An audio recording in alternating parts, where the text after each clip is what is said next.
देते हुए छोटा सा प्रभु का संकीर्तन बोलेंगे।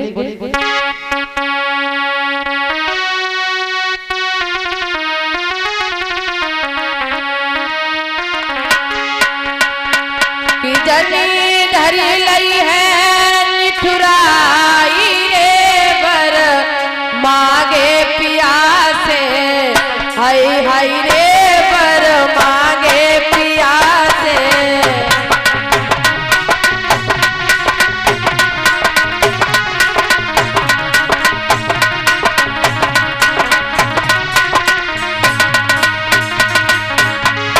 जनी धरी लई है निठुराई रे बर मागे पियासे, हाय हाय रे बर मागे पियासे।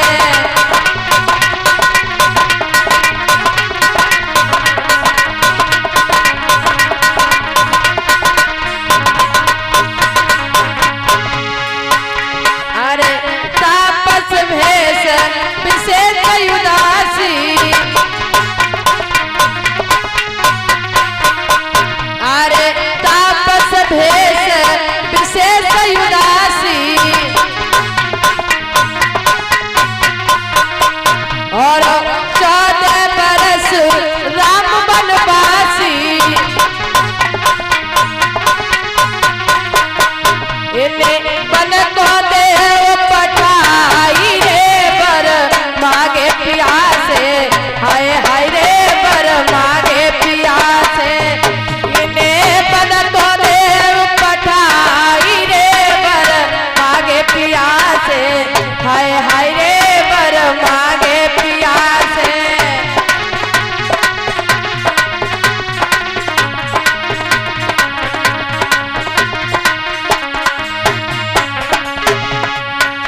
अरे भरत लाल को ले बुलाई, क्या बोली के कही। अरे भरत लाल को ले बुलाई,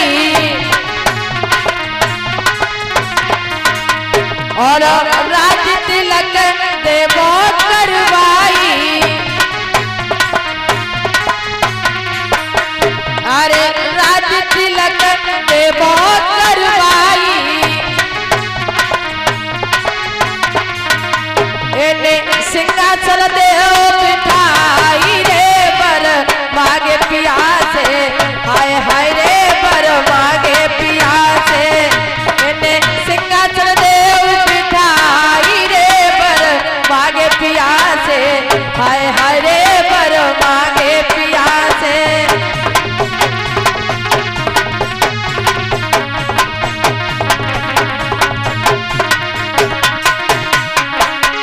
जनी धरी लई है निठुराई रे बर मागे पियासे, हाय हाय रे बर मागे पियासे।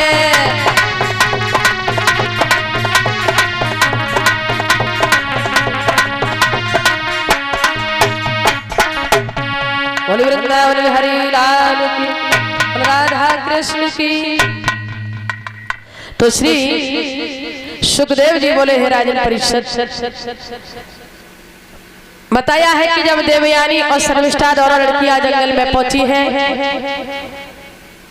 तो देवयानी ने क्या देखा कि बड़ा सुंदर सरोवर है। उस सरोवर को देख करके देवयानी शर्मिष्ठा से कहने लगी, बहन देखिए कितना सुंदर सरोवर है, चलो बहन ऐसा करते हैं पहले इस सरोवर में स्नान करेंगे, उसके बाद में ऋषियों के दर्शन करेंगे। तो देवयानी और शर्मिष्ठा दोनों लड़कियां सरोवर के किनारे खड़ी हो गई। अपने अपने वस्त्रों को उतार के जब किनारे पर रख दिया है, दोनों लड़कियां सरोवर में जाकर के स्नान करने लगी। बताया है महाराज जब कुछ देरी हुई तो उधर से देव ऋषि बाबा नारद चले आ रहे हैं। इस दृश्य को देवयानी और शर्मिष्ठा ने देखा तो दोनों लड़कियां घबरा करके बाहर निकल आई। नहीं समझी, धोखे से शर्मिष्ठा ने देवयानी के वस्त्र धारण कर लिए और देवयानी ने शर्मिष्ठा के वस्त्र पहन लिए। जब देवर्षि बाबा नारद कुछ दूर निकल गए तो वो राजा की कन्या सर्विष्ठा देवयानी से कहने लगी, देवयानी अरे तुम हमारे राज्य में हमारे महल में रह करके क्या तुम अपनी औकात को ही भूल गई? देवयानी सोचने लगी, भला अभी तो मैंने कुछ कहा भी नहीं, ऐसा हमने क्या कर दिया? देवयानी कहने लगी, बहन क्या हुआ? सर्विष्ठा कहने लगी, अरे तुम्हें ये मालूम होना चाहिए कि मैं तो एक राजा की कन्या हूँ और तुमने हमारे राष्ट्रीय वस्त्रों को धारण कर लिया। क्या तुम हमारे राज्य में हमारे महल में रह करके अपनी औकात को ही भूल गई? देवयानी कहने लगी, बहन देखो, पहली बात तो हमारी गलती नहीं है। अगर मैंने आपके वस्त्र पहन लिए हैं तो बहन वैसे तो हम कहना नहीं चाह रहे थे, अगर मैंने आपके वस्त्र धारण कर लिए तो आपने भी तो हमारे पैर रखे। सर्विष्ठा ने सुना, सर्विष्ठा को क्रोध आ गया। सर्विष्ठा कहने लगी, इसका मतलब मैं तो आज तक यही समझती रही, लेकिन वास्तव में मैं नहीं जानती थी कि किसी भिखारी भिखमंगे को रखाना ये बहुत गलत कार्य होता है। लेकिन मैंने बहुत बड़ी भूल कर दी जो एक भिखमंगे को हमने अपने राज्य में अपने महल में जगह दे दी। देवयानी कहने लगी, ये तो कुछ ज्यादा ही हद पार कर रही।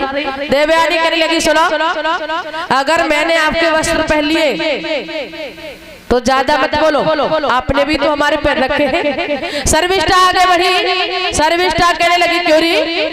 और आगे बढ़ करके सर्विष्ठा ने देवयानी के गाल में ताड़ से तमाचा दिया, अपनी औकात को ही भूल गई और आगे बढ़ी। देवयानी के हाथों में हाथ फंसा लिए सर्विष्ठा ने और महाराज देवयानी को ढकेला मारती गई। सर्विष्ठा ने क्या देखा कि पीछे कुआं है। कुआं को देख करके सर्विष्ठा को इतना क्रोध आया, क्रोध में आकर के उस देवयानी को ढकेला मार दिया। देवयानी तो कुएं में गिर पड़ी। सर्विष्ठा घर वापस लौट आई, लेकिन किसी को जाकर के ये नहीं बताया कि आखिर में देवयानी है तो है कहाँ। गुरु शुक्राचार्य जी बड़े परेशान हैं। सारा दिन हो गया, शाम होने वाली, रात भी हो चुकी है। शुक्राचार्य ने सर्विष्ठा को पास बुलाया और कहा है, बेटी। सर्विष्ठा पास में पहुंची, कहने लगी, हाँ गुरुदेव बताइए, क्या आपने हमारी बेटी देवयानी को देखा है? सर्विष्ठा झूठ बोल गई, कहने लगी, अरे गुरुदेव मैंने तो कल से देवयानी को देखा ही नहीं। शुक्राचार्य जी ने विश्वास कर लिया। आखिर में देवयानी से ये बड़ी प्रेम करती है, कहीं जाती है तो साथ में जाती है, भोजन करती है तो भी साथ में करती है, बड़ा प्रेम है। सर्विष्ठा कभी झूठ नहीं बोल सकती है।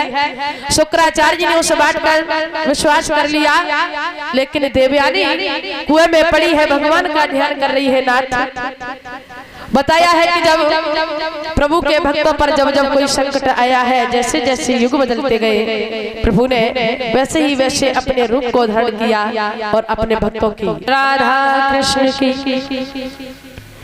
तो श्री सुखदेव जी बोले, है राजन परिषद। इधर इलाहाबाद के राजा महाराज याती घोड़े पर सवार हुए और शिकार खेलने के लिए निकले हैं। तो उसी जंगल में पहुंचे जिस जंगल में देवयानी कुएं में पड़ी है, भगवान का नाम ले रही है, प्रभु आकर के हमारे प्राणों की रक्षा कीजिए।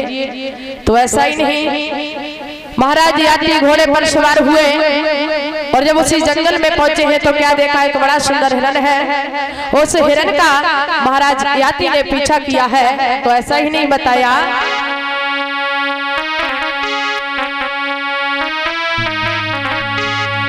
अरे पुनि पुनि तीर महाराज चलावा,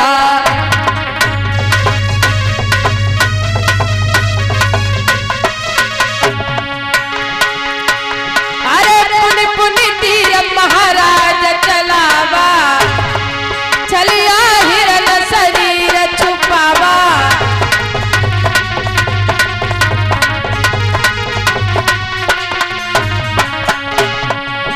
अरे पुनि पुनि तीर महाराज चलावा और चलिया हिरन शरीर छुपावा।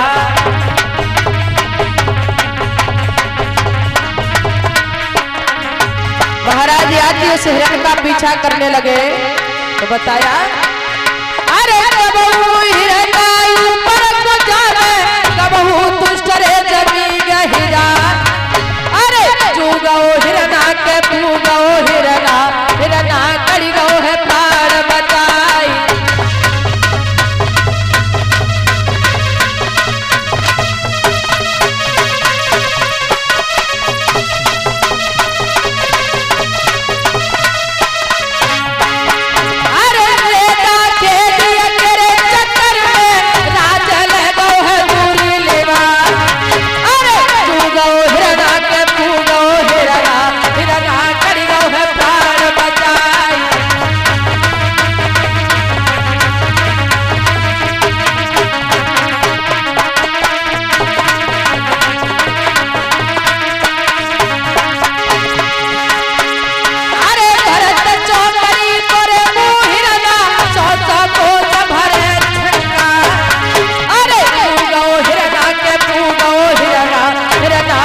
पता एक दिन सबे सतावेगी कई एक घड़ी को आवे भावई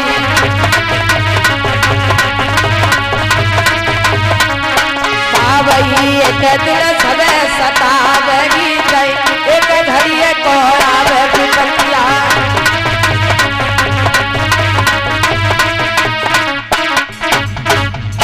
महाराज याती ने उस हिरण का पीछा किया। पीछा करते करते महाराज याती उसी कुएं के पास से होकर के गुजरे। देवयानी ने घोड़ों के पैरों की आवाज सुनी तो देवयानी आवाज देने लगी, भैया आप कौन हैं? आप हमारी सहायता कीजिए, आप हमें इस कुएं से निकाल करके बाहर कीजिए, हमारी हेल्प करो। आज उसी समय महाराज याती ने उस कन्या की आवाज को सुना। महाराज याती ने घोड़े को वहीं खड़ा किया और उसी कुएं के पास में खड़े हुए कुएं में झांक करके देखा है। क्या देखा? बड़ी सुंदर कन्या। महाराज याती पूछने लगे, अरे देवी भला आप इस कुएं में कैसे गिर पड़ी हो?